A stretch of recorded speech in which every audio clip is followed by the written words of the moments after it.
So today I'm going to talk about, or I'm going to give the Malayalam explanation of the poem Self Portrait written by A.K.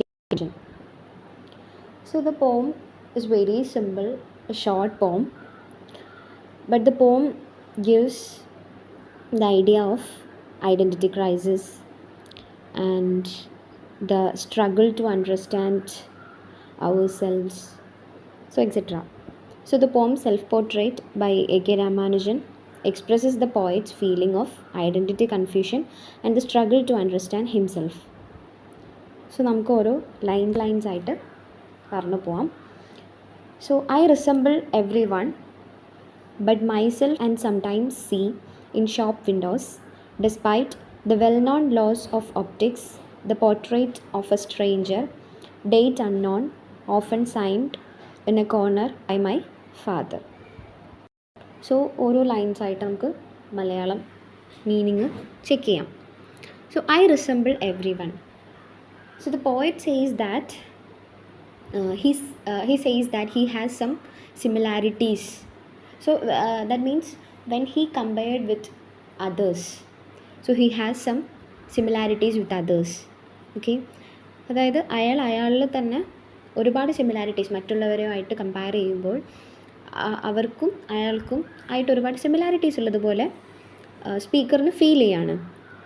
That means he shares common traits with others and feels that his identity is not very unique.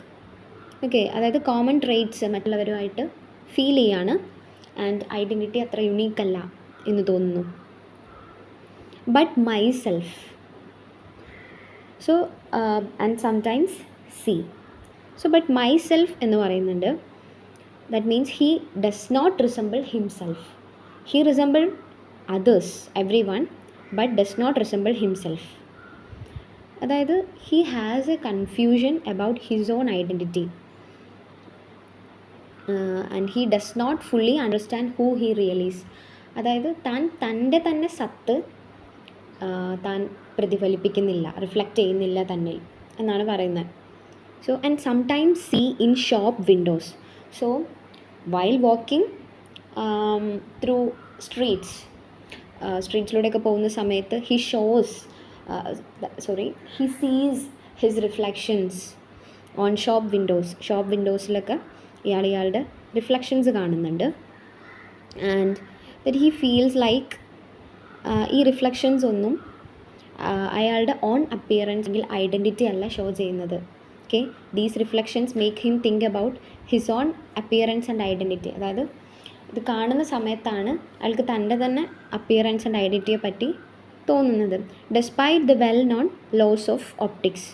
So നമുക്ക് എല്ലാവർക്കും അറിയാം, according to the law of optics പറയുന്നത് എന്താണെന്ന് വെച്ചാൽ ഒരു mirror always അതിൻ്റെ ഇപ്പം true reflection ആയിരിക്കും അത് ഷോ ചെയ്യാം. സോ ഇവിടെ പോയിട്ടൊന്ന് ഫീൽ ചെയ്യുന്നത് എന്താണെന്ന് വെച്ചാൽ എന്താണ്, ഇങ്ങനെ ഒരു കാര്യം പറയുന്നുണ്ടെങ്കിൽ പോലും, അതായത് ഒപ്റ്റിക്സ് ഈ പറയുന്ന റിഫ്ലക്ഷൻ ആക്യുറേറ്റ് ആയിട്ട് തരുമെന്ന് പറയുന്നുണ്ടെങ്കിൽ പോലും അയാൾ കാണുന്നത് തൻ്റെ തന്നെ സെൽഫല്ല. He sees does not what he sees does not feel like his real self. തൻ്റെ റിയൽ സെൽഫാണ് താൻ കാണുന്നത് എന്ന് ഫീൽ ചെയ്യുന്നില്ല.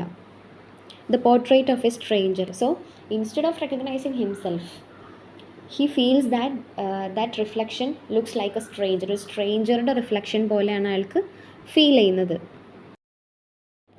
So next line, date unknown, often signed in a corner by my father. So ഈ റിഫ്ലക്ഷൻ കാണുന്ന സമയത്ത് already നമ്മൾ പറഞ്ഞു, he feels like it looks like a stranger. അതൊരു സ്ട്രേഞ്ചറുടെ എന്താണ് ഒരു പോർട്രേറ്റ് ആയിട്ടാണ് ഫീൽ ചെയ്യുന്നത്.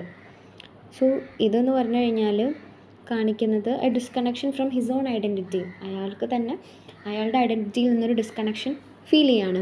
ആൻഡ് ഡേറ്റ് അൺനോൺ എന്ന് പറയുമ്പം the reflection appears timeless as if it has no clear origin or history. അതായത് ഇപ്പം ഇത് നമ്മുടെ സ്പീക്കറിൻ്റെ അല്ലെങ്കിൽ പോയിറ്റിൻ്റെ സിറ്റുവേഷനായിട്ട് കണക്ട് ചെയ്ത് നോക്കുമ്പോൾ നമുക്ക് പറയാം, അയാളുടെ ഐഡൻറ്റിറ്റി എവിടെ നിന്ന് വരുന്നു എന്നതിലുള്ള ഒരു അൺസർട്ടൈനിറ്റി, ഒരു ഉറപ്പില്ലായ്മ, അതായത് ഒരു uncertainty about where his identity comes from. Okay, then orphan signed in a corner by my father. So the speaker says that there is a sign in that portrait. ആ ഒരു പോർട്രേറ്റിലൊരു സൈൻ ഉണ്ട്, and by my ഫാദറിൻ്റെ സൈനാണെന്ന് പറയേണ്ടത്. അതായത് അത് നമുക്ക് interpret ചെയ്യാം, like ആ ഒരു ഐഡൻറ്റിറ്റി, അതായത് സ്പീക്കറിൻ്റെ ഐഡൻറ്റിറ്റിയിൽ ഈ പറയുന്ന ഫാദറിൻ്റെ ഒരു ഇൻഫ്ലുവൻസ് ഉണ്ട് എന്ന്. Okay, so the poet suggest that his identity seems to be influenced or shaped by his ഫാദറിൻ്റെ ഒരു ഇൻഫ്ലുവൻസ് ഈ പറയുന്ന സ്പീക്കറിൻ്റെ ഐഡൻറ്റിറ്റിയിലുണ്ട്. ഓൾസോ ഈ പറയുന്നത് ഹിൻഡ് ചെയ്യുന്നത് ഈ പറയുന്ന inheritance, family influence and tradition ഇതിലോട്ടൊക്കെയാണ്. Meaning that part of who he's comes from his parents and background. So ഒരു ഐഡൻറ്റിറ്റിയെ ഈ പറയുന്ന പാരൻസ് അല്ലെങ്കിൽ ഇൻഹെറിറ്റൻസ് അല്ലെങ്കിൽ ട്രഡീഷൻ ഇതൊക്കെ എന്ത് ചെയ്തിട്ടുണ്ട്, ഒരുപാട് ഇൻഫ്ലുവൻസ് ചെയ്തിട്ടുണ്ട് അല്ലെങ്കിൽ എഫക്റ്റ് ചെയ്തിട്ടുണ്ട്. സോ ഈ ഒരു പോയത്തിൽ the poet expresses a sense of identity crisis ആണ്. സോ ഒരു ഐഡൻറ്റിറ്റി ക്രൈസിസ് ആണ് ഈ ഒരു പോയം ഡീൽ ചെയ്യുന്നത്. When he looks at his reflection he does not fully recognise himself. അതായത് ആ ഒരു പോർട്രേറ്റിലേക്ക് നോക്കുന്ന സമയത്ത് അയാൾക്ക് കംപ്ലീറ്റ്ലി താനാണതെന്ന് റെക്കഗ്നൈസ് ചെയ്യാൻ പറ്റുന്നില്ല. ഇൻസ്റ്റെഡ് അതിന് പകരമായിട്ട് അയാൾക്ക് ഫീൽ ചെയ്യുന്ന എന്താണ്, he feels like a stranger, ഒരു സ്ട്രേഞ്ചർ ആയിട്ടാണ്. Whose identity is shaped by family and society. So ആ കാണുന്ന ആ ഒരു റിഫ്ലക്ഷൻ അല്ലെങ്കിൽ ആ ഒരു പോർട്രേറ്റ് എന്ന് പറയുന്ന ഒരു സ്ട്രേഞ്ചറിൻ്റെ ആയിട്ടാണ് ഫീൽ ചെയ്യുന്നത്. ആൻഡ് ഓൾസോ അതിലെവിടെയൊക്കെയോ ഒരു ഫാമിലിയുടെയോ ഫാദറിൻ്റെയോ അല്ലെങ്കിൽ ഇൻഹെറിറ്റൻസിൻ്റെയോ ഒക്കെ എന്തൊക്കെയോ ഒരു എന്തുണ്ട്, ഒരു എന്താ പറയുക, ഇൻഫ്ലുവൻസ് ഉണ്ട്. സോ ഇതാണ് ഈ ഒരു പോയം. വളരെ സിമ്പിളായിട്ടുള്ള പോയാണ്, ബട്ട് മീനിങ് ഫുൾ ആയിട്ടുള്ള പോയാണ്. എ കെ രാമാനുജൻ ഒരു ഇന്ത്യൻ പോയിറ്റാണ്, ആൻഡ് അവരുടെ നല്ലൊരു പോയമാണ്. സോ ഐ ഹോപ്പ് നിങ്ങൾക്ക് എല്ലാവർക്കും മനസ്സിലായെന്ന്. സോ മനസ്സിലായെന്നുണ്ടെങ്കിൽ എന്തായാലും സബ്സ്ക്രൈബ് ചെയ്യാം. ഞാൻ ജസ്റ്റ് തുടങ്ങിയിട്ടേ ഉള്ളൂ. സോ നിങ്ങൾ സബ്സ്ക്രൈബ് ചെയ്യുക, സപ്പോർട്ട് ചെയ്യാം. Thank you.